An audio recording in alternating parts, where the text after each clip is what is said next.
ফরজ গোসল আদায় করার নিয়ম। ফরজ গোসল আদায় করার সুন্নত নিয়ম হলো, যেই জায়গার মধ্যে শরীরে অথবা কাপড়ের মধ্যে যদি নাপাকি বস্তু লেগে থাকে তা ধুয়েই পবিত্র করে নিবে। এটা হলো 1 নাম্বার পদ্ধতি। আগে ধৌত করবে শরীরে অথবা কাপড়ের মধ্যে যদি নাপাকি বস্তু লেগে থাকে।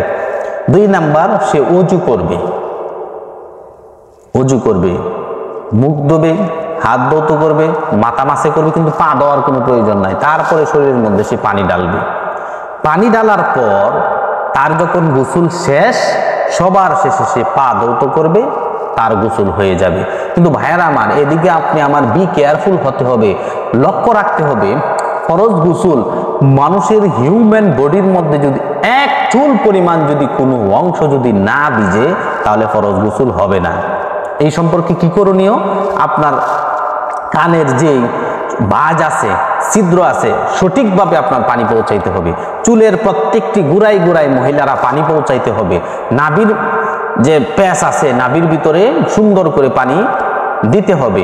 অর্থাৎ টোটালি আপনার প্রত্যেকটা শরীরের অঙ্গ প্রত্যঙ্গ, লুম টেলুম সব সুন্দর করে আপনি ভিজাইবেন, তারপরে আপনার ফরজ গোসল হয়ে যাবে। এই সম্পর্কে আমাদের সচেতন নাই। আজকে পুরুষেরা সূর্য উদয় হয়ে গিয়েছে, নামাজ তো পড়েই না, অনেক পর পর্যন্ত এসে তারা গোসল আদায় করে। মহিলারাও 7টা-8টার সময় ঘুম থেকে গেট আপ হয়, জাগ্রত হয়, তারপরে সে গোসল করে। কিন্তু ভাইয়েরা আমার, আপনার মুসলমান মানুষ, মুসলমান কালচার এটা ছিল না। সুতরাং ফরজ গোসল যদি আপনার হয়ে যায়, সাথে সাথে আপনি ফরজ গোসল করবেন, আপনি সাথে সাথেই ফরজ কাজগুলি আদায় করবেন। গোসলের ফরজ 3টা। 1 নাম্বার হলো কুলি করা, নাকে পানি দ্বারা সমস্ত শরীর ভালোভাবে ধৌত করা।